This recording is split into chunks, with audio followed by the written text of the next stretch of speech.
ازيكم يا حبايبي؟ عاملين ايه؟ وحشتوني كتير كتير. النهارده الفيديو بتاعنا مميز جدا. النهارده انا حبيت ان انتوا تشاركوني المقتنيات الخاصة بتاعتي. حبيت اوريكم الحاجة اللي انا محتفظة بيها من سنين السنين. بصوا، هي العلبة دي علبة بصراحة التراث بتاعها قديم شوية، وانا محتفظة بيها بحاجات هتتفرجوا معايا عليها. ودلوقتي الشنطة دي برضو انا حاطة فيها العملات القديمة. اي عملة كانت بتعجبني او كنت بحتفظ بيها من وانا صغيرة كانت بتبقى مع بابا، مع اخواتي، مع قرايبي. بصراحة انا كنت باخدها وبحتفظ بيها. تنسوش بس عمل لايك للفيديو وشير للفيديو ده يا جماعة، عشان ان شاء الله يعجبكم. اتمنى ان هو يعجبكم. وزي ما انتم شايفين كده الحاجات اللي هي من التراث بتاعنا القديم دي، الحاجات دي كنت بجيبها وكنت بشتريها لما كنت بخرج وبروح شارع المعز او ان انا اروح الحسين كنت بشتريها. والعملات القديمة برضو زي ما انتم شايفينها كده عملات غريبة جدا. حتى من ضمنها زي ما انتم هتشوفوا كده معايا في زي الجنيه الفضة بتاعنا، بس مش عملتنا. في عملات انا مش عارفه العمله دي اللي انتوا شايفينها دي عمله ايه. اللي يعرفها يا جماعه يقول لنا في الكومنتات. بصراحه انا ما بعرفش افرط فيها خالص، محتفظه بيها جدا. عملات اشكال والوان، وعملات فضه وعملات ورقيه برضه هوريها لكم معايا.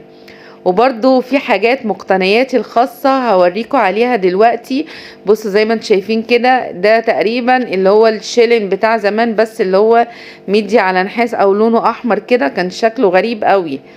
وزي ما انتم شايفين كده العلبتين دول انا هفتحهم معاكم. برضو ودي الحاجات اللي انا قلت لكم عليها في اول الفيديو، الحاجات اللي هي كنت بشتريها كنت لما كنت بروح الحسين وشارع المعز. الحاجات دي جميلة جدا من اثارنا طبعا الجميلة. والعلبة الجميلة دي بصوا الخاتم التحفة فيها، ده التحفة جميل جدا الخاتم ده بجد. انا محتفظة بيه بقاله سنين معايا، بس جميل قوي. قولوا لي رأيكم فيه ايه يا جماعة. بصوا شكله زي في فصوص كده، بس تحس اكني متخيط في بعضه. والعلبة دي برضو فيها ساعة، بس برضو بقالها فترة كبيرة جدا معايا، يعني قديمة برضو، كانت حلوة قوي بصراحة ومحتفظة بيها.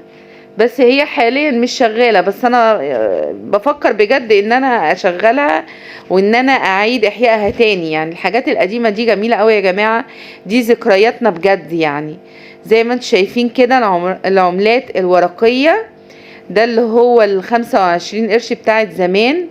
وعملات برضو من داخل البلد وعملات من بره. وده زي ما انتم شايفين كده معايا الدولار، تقريبا 1 دولار انا محتفظة بيه.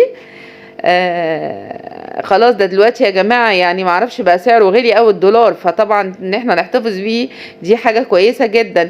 وزي ما انتم شايفين ال200 جنيه دي، ال200 جنيه دي على فكرة دي مش حقيقية، دي برضو محتفظة بيها. دي كانت بتطلع زمان في اكياس الشيبسي والكاراتيه وكده. زي ما انتم شايفين كده بصراحة دي العملات اللي كنت بحتفظ بأي عملة كنت بلاقيها كنت بحتفظ بيها، إذا كان فضة أو إذا كان ورقية. فدي مقتنياتي. حبيت ان انتوا تشاركوني الفيديو ده وتقولوا لي ايه رأيكم فيه، واتمنى ان هو يكون عجبكم. هو الفيديو مش طويل، بس اتمنى ان يكون عجبكم.